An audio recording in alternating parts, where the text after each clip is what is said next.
executing this affidavit to provide a comprehensive information to the Quadcom regarding everything I personally know about the war on drugs during the former administration. On May 2026, hindi niyo po naintindihan yung mga sinasabi niyo. Mr. Chair, on that note, kung pwede po, magpahinga siya, huwag siya umiyak, sabihin niya lahat in a clear reading, in a clear words. Ako po, I move sana para basahin niya ulit yung kanyang affidavit, Mr. Chairman. Salamat po. Siguro, so, nakakagulat din po yung nilalaman ng inyong affidavit dahil a complete turnaround. So, meron po bang pumilit sa inyo para i-execute itong affidavit na to? Wala po, Mr. Chair.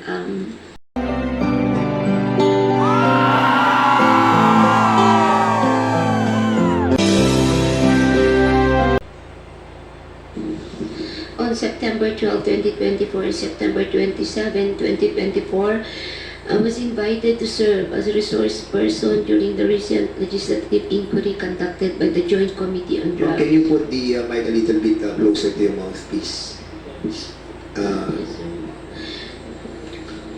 During these hearings, I was asked several questions concerning my knowledge or involvement in the deaths of 3 Chinese inmates at the Davao Penal Colony and the death of General Wesley Barayuga, all focusing on the alleged extrajudicial killings of the aforementioned individuals.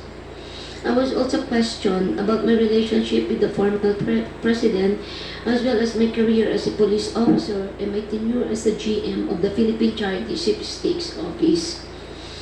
Throughout the hearings, I answered questions from the committee based on my personal knowledge.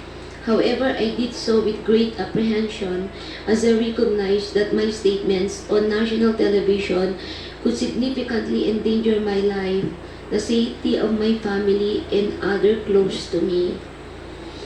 After considerable reflection, I am now executing this affidavit to provide a comprehensive information to the Quadcom regarding everything I personally know about the war on drugs during the former administration.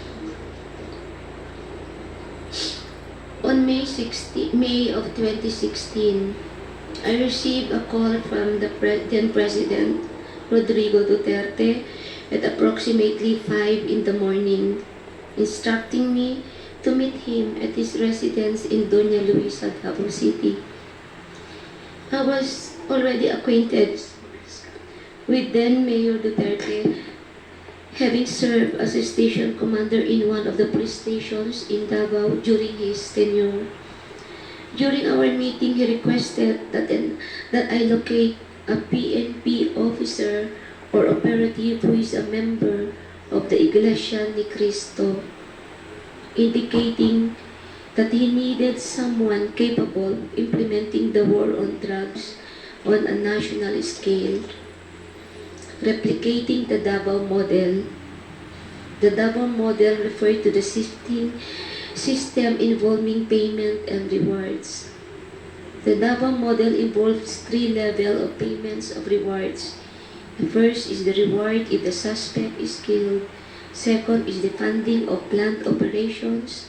Third is the refund of operational expenses.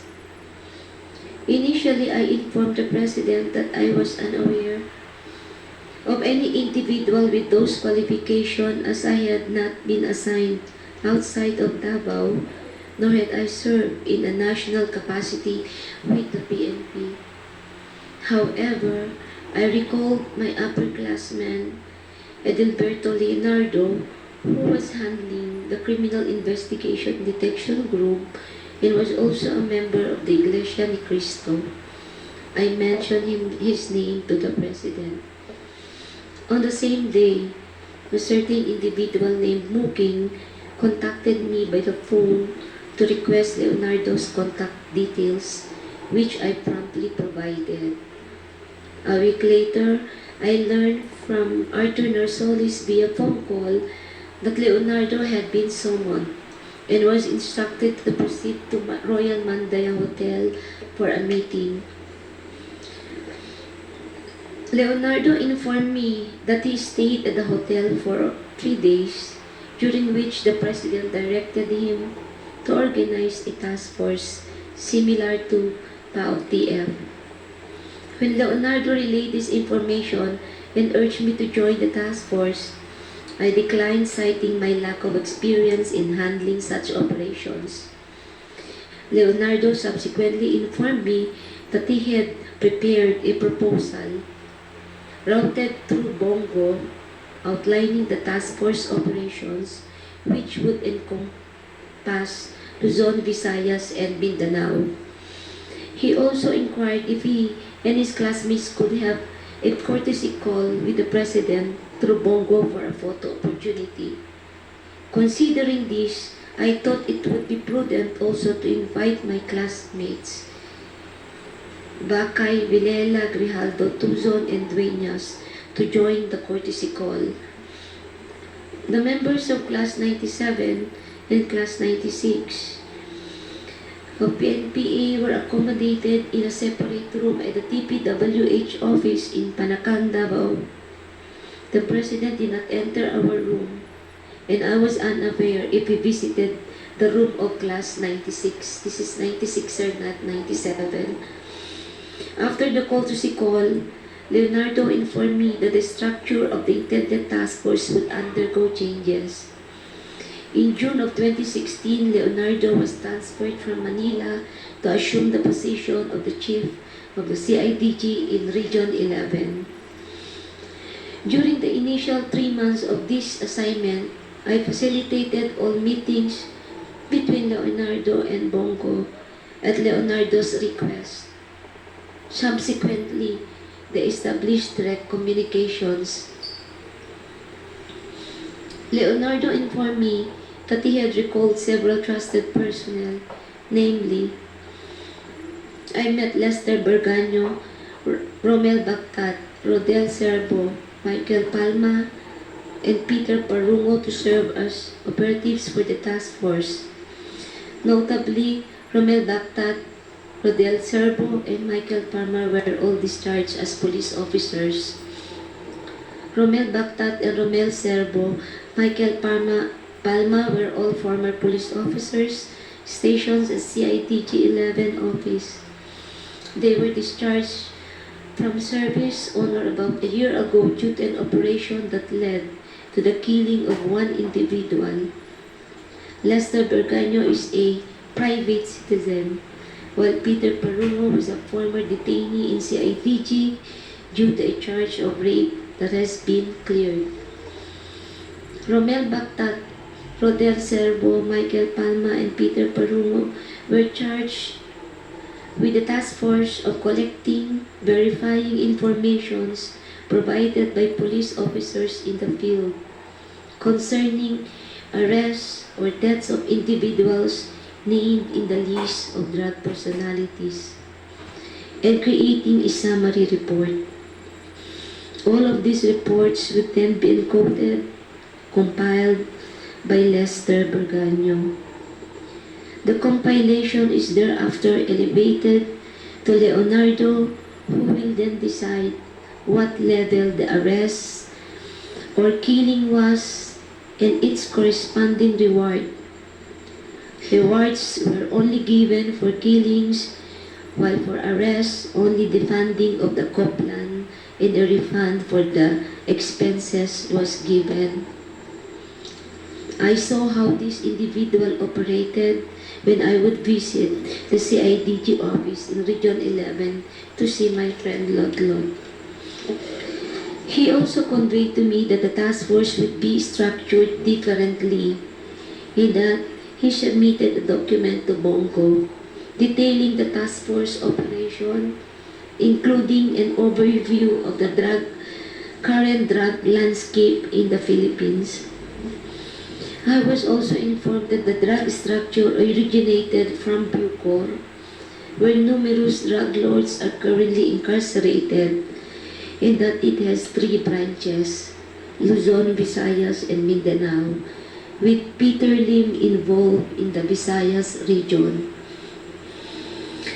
Once the task force became operational, I later learned that all Coplan funds, refunds for operational expenses, and rewards for agents were processed through the bank accounts of Peter Parumo at Metrobank, BDO, and PS Bank. Concurrently, Lester Berganyo maintained a comprehensive list of the drug personalities in the Philippines. Leonardo conducted briefings for all PIDEA, IG, regional directors, and PNP chiefs regarding the operations. Additionally, if any individual died during police operation, Leonardo would report the incident to Bongo for inclusion in his weekly report and request for refunds of operational expenses. Leonardo had the final authority to determine who would be included on the list of drug personalities and to classify their threat levels, as well as the discretion to remove individuals from the list. Furthermore, in 2016, while I was at the CIDG office, following up on personnel appointments, I overheard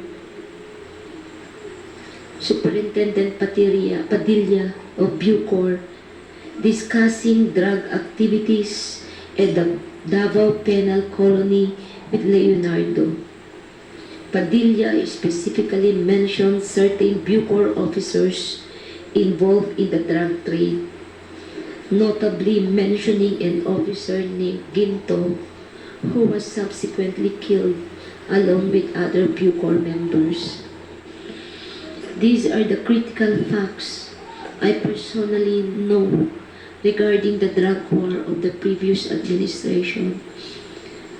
I am prepared to provide additional details and information in the supplemental affidavit or during an executive session at the discretion of the committee.